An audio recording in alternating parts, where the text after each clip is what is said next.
பாருங்க, குவாரியில் மீன் பிடிச்சோம். அருமையான சிலேப்பி, எல்லாம் ஆந்திரா சிலேப்பிங்க. இதுதான் இன்றைக்கி செம்மையாக சமைக்க போகிறோம். மீனை சுத்தம் பண்ணிக்கலாம்.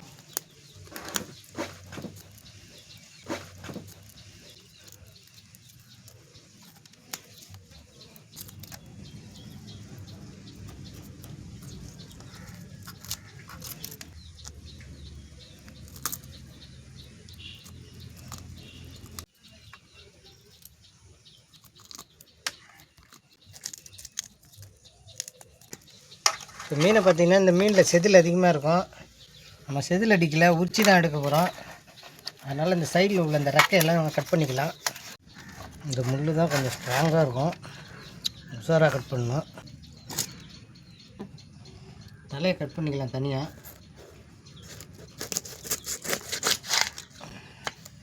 தலையை கட் பண்ணிட்டோம். வாழையும் கட் பண்ணிக்கலாம். தோலை உரிச்சிடலாம்.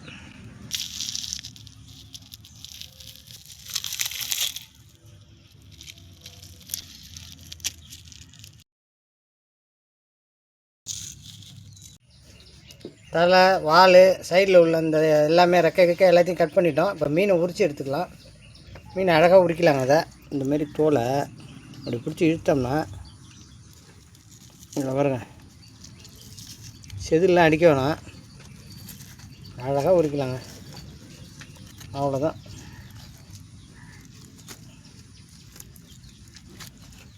இந்த பக்கமும் அதேமாரி தான் உரிக்கணும். இருக்கு பாருங்க, இப்படி பிடிச்சி இழுத்தா வந்துடும், செதிலே அடிக்கணும்.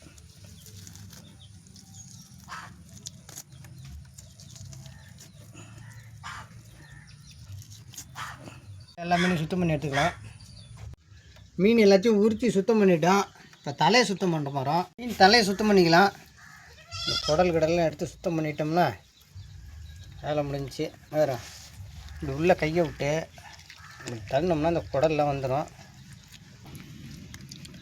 என்ன மண்டை குழம்பு வைக்கணுமோ சுத்தம் பண்ணலன்னு நினைக்காதீங்க, ஃபுல்லாக வீடியோ பாருங்கள். இந்த மாதிரி இந்த இதை எடுத்துடலாம். ரெண்டு பக்கமும் உள்ளதை எடுத்துடலாம்.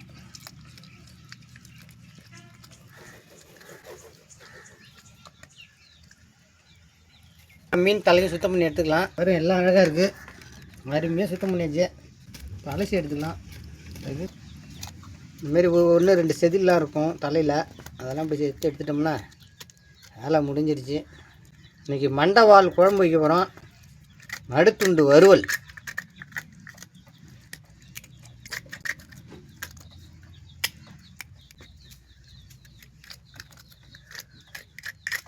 அவ்வளோதான்,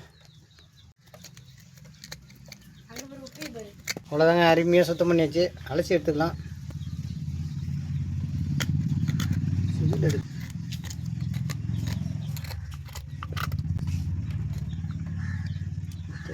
அதேமாரி எல்லா மண்டையும் சுத்தம் பண்ணிக்கலாம். அந்த ஒரு செதில் இருக்கும், அதெல்லாம் எடுத்துடலாம்.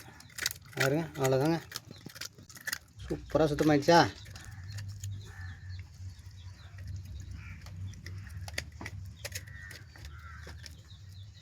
தலையெல்லாம் அருமையாக சுத்தம் பண்ணி வச்சுருக்கோம். வாழை தனியாக கட் பண்ணிக்கலாம். வாழுக்கு தண்ணியும் போட்டு தான் குழம்பு வைக்க போகிறோம். அந்த அளவு கட் பண்ணிக்கலாம், குழம்புல போட்டுடலாம்.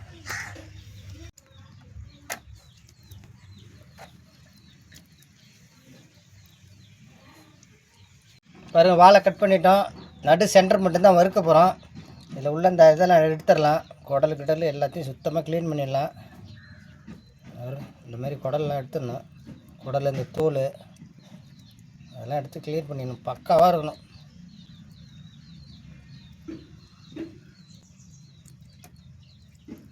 எல்லாமே கிளியராக இருக்கு பாருங்க, சூப்பராக இருக்கா? இப்படி சுத்தம் பண்ணோம்னா கவுச்சி வாசனை வராது. சூப்பராக க்ளீன் பண்ணியாச்சு பக்காவாக. ஏன்னா தலை வாழை தனியாக எடுத்து வச்சுக்கோம். அதை குழம்பு வைக்க போகிறோம். நடுத்துண்டை போட்டு இன்றைக்கி செம்மையாக வறுக்கிறோம். அதுக்கு மசாலா ரெடி பண்ணிக்கலாம். வாங்க வீடியோவில் போகலாம். 1 டீஸ்பூன் மஞ்சள்தூள் சேர்த்துக்கலாம். காஷ்மீர் மிளகாய்த்தூள் 1 டீஸ்பூன். குழம்பு மிளகாய்த்தூள் 1.5 டீஸ்பூன். மல்லி, மஞ்சள் அனைத்து பொருளும் போட்டு அரைச்சது. கரம் மசாலா 1/2 டீஸ்பூன். இஞ்சி பூண்டு விழுது 2 டீஸ்பூன், தூள் உப்பு தேவையான அளவு,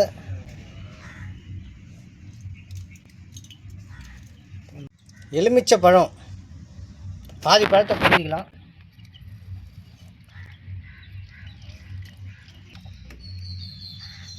விதை இருந்தால் விதை எடுத்துருங்க. இதெல்லாம் நல்லா கிளறி விட்டுக்கலாம். கொஞ்சமாக தண்ணி சேர்த்து நல்லா பிசைஞ்சிக்கலாம்.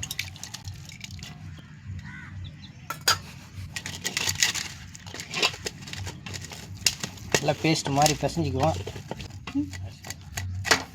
தேவைப்பட்டுச்சுன்னா கொஞ்சோண்டு கார்ன்ஃப்ளவர் மாவு இல்லைன்னா அரிசி மாவு சேர்த்துக்கலாம். இந்த மசாலாவே போதும். அருமையாக இருக்கும். மீன் வறுவல் சுவையாகவும் இருக்கும். மசாலா ரெடி. மீனில் தடவி மீனை ஊற வச்சிடலாம். இப்போ நடுத்துண்டு நல்லா சுத்தம் பண்ணிட்டோம். மசாலா ஏறுறதுக்காக கோடு போட்டுக்கலாம். இந்தமாரி கோடு போட்டுக்கிறோம். இந்தமாரி கோடு போட்டோம்னா மசாலா நல்லா ஏறிடும். பார்த்திங்கன்னா வெறும் சத மீன் தான் இது. அதிகமாக கட் பண்ணால் கட் ஆகிடும், பீஸ் தூளாக போயிடும். அதனால் லைட்டாக அப்படி கோடு போட்டுங்க. எல்லாம் கோடு போட்டு மசாலாவில் ஏற்றிக்கலாம்.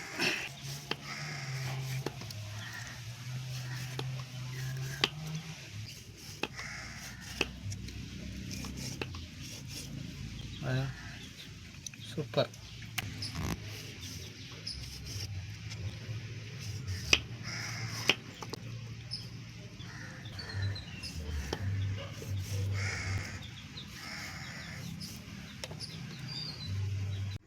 இந்த மாதிரி ஃபுல்லாக மசாலா ஏற்றி ஊற வச்சிடலாம்.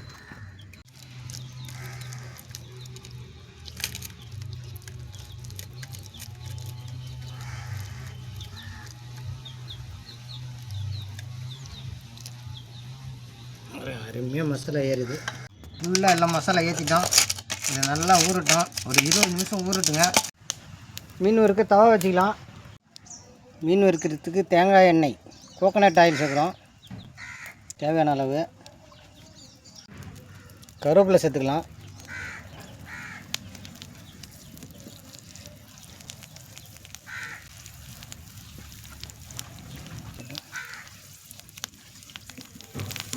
எண்ணெய் தேங்காய் எண்ணெய் நல்லா காஞ்சிருச்சு, நல்லா ஊறிடுச்சு. நம்ம 20 நிமிஷம் சொன்னால் அரை மணி நேரம் ஊறிருக்கு.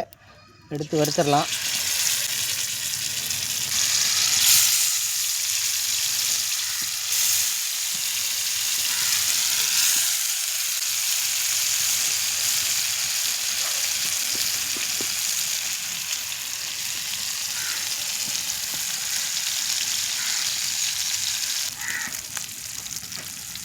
ஒரு பக்கம் நல்லா வெந்துருச்சு. மறுபக்கம் பரட்டி விட்டுக்கலாம்.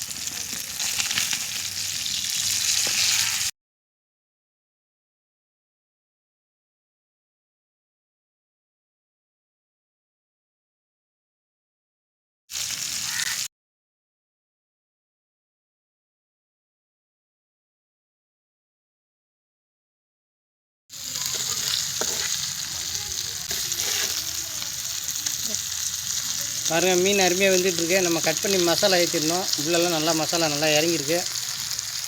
வறுத்த மீன் எடுத்துடலாம்.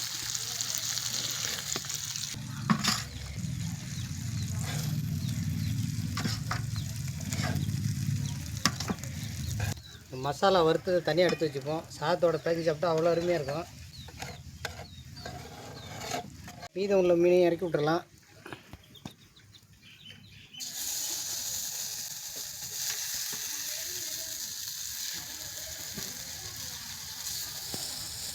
ரெடி ஆகிடுச்சு. நடுத்துண்டை ஃபுல்லாக எல்லாம் மசாலா தடவி ஊற வச்சுட்டோம். இப்போ தலையும் வாழும் உப்பு போட்டு நல்லா அலசிக்கலாம்.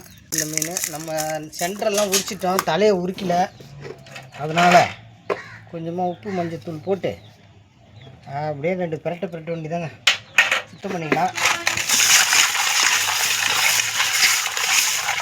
நல்லா தேய்ச்சி சுத்தம் பண்ணியிருக்கோம். இந்தமாரி உப்பு போட்டு தட்டினோம்னா எங்கேயாவது 1-2 செதில் இருக்குதுன்னா எல்லாம் தனியாக வந்துடும்.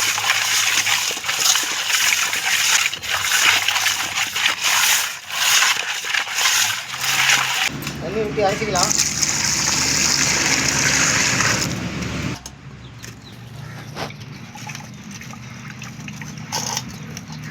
வாலெலாம் பாருங்கள், வாலையும் மண்டையும் போட்டு குழம்பு வைக்கிறோம். மீன்லாம் அழகாக மஞ்சள் குளிச்சிருச்சு. சமைக்க ஆரம்பிக்க வேண்டியதாங்க. செம்மையாக சமைக்கிறோம், சுவையாக ருசிக்கிறோம். எல்லோரும் வாங்க. பாருங்க, புளியை ஊற வச்சுருக்கோம், கரைச்சி எடுத்துக்கலாம். இது நாட்டு புளிங்க, புளிப்பாக இருக்கும், அதனால் கொஞ்சமாக எடுத்துருக்கோம். புது புளி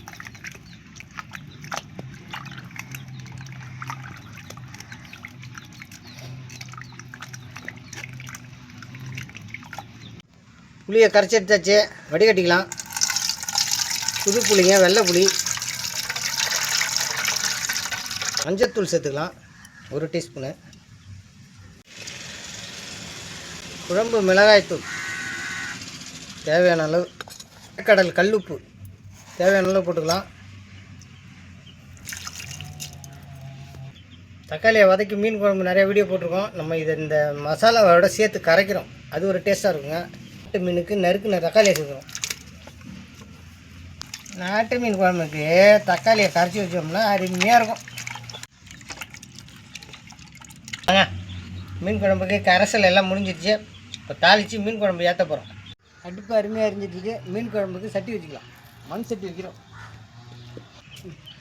சட்டி அருமையாக காய்ச்சிருச்சு. நம்ம மீன் குழம்புக்கு நல்லெண்ணெய் சேர்க்குறோம். நல்லெண்ணெயில் ஊற்றி நாட்டு மீன் செஞ்சால் அருமையாக இருக்குங்க. நல்லெண்ணெய் சேர்த்துக்கலாம்.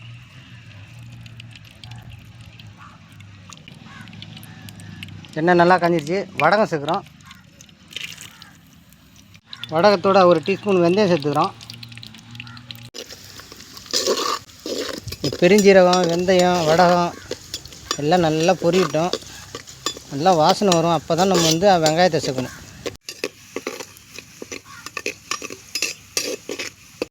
பெருஞ்சீரகம் சேர்த்துக்கலாம்.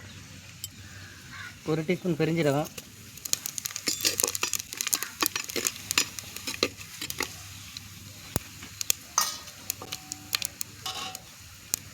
நறுக்குன வெங்காயத்தை சேர்த்துக்கலாம்.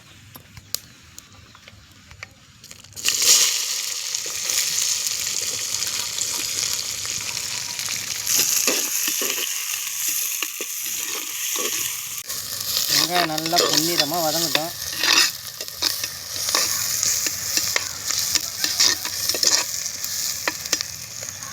வெங்காயத்தில் கருவேப்பிலை சேர்த்துக்கலாம்.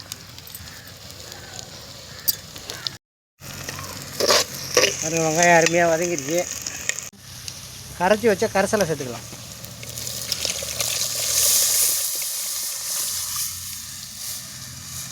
கழுவி தண்ணி ஊற்றிக்கலாம்.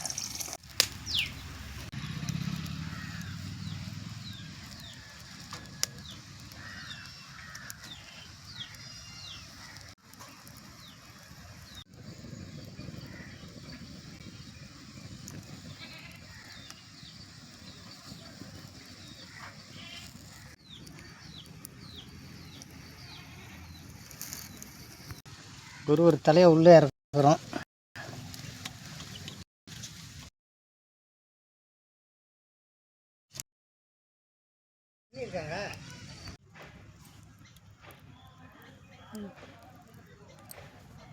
மீன் தலை வால்லாம் இறக்கிட்டோம். இப்போ கரண்டி போட்டு கிண்ட வேணாம், உடஞ்சிடும்.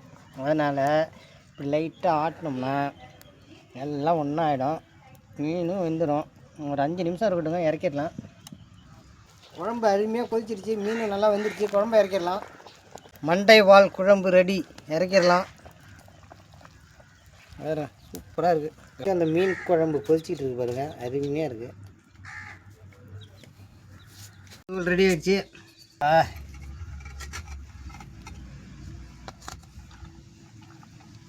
குழம்பு ரெடி ஆகிடுச்சு. கம்மன்னு மணக்குது. இது மண்டைனாலே எனக்கு ரொம்ப பிடிக்குங்க. மண்டை வால் போட்டு இன்றைக்கி அருமையான ஒரு குழம்பு வச்சுருக்கோம். இது பேர் மண்டை வால் குழம்பு.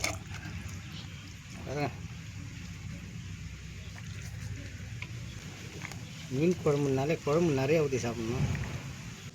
இந்த தூளை பொடியை இந்த சாதத்தில் சேர்த்துக்கணும். ருசியாக இருக்கும். எனக்கு ரொம்ப பிடிக்குங்க அது. சாதம் வேறு சூடாக இருக்குது. சதையும் சத்தும் அதிகமாக இருக்கும். ஆனால் மண்டையை தூக்கி போடாதீங்க, மண்டை அருமையாக இருக்கும். வேறு கறி அப்படியே தனியாக வந்துடும் மண்டையில். அருமையாக இருக்கும் கறி சாதத்தோட. இந்த மீன் குழம்போட சூப்பராக குழம்பு செம்ம.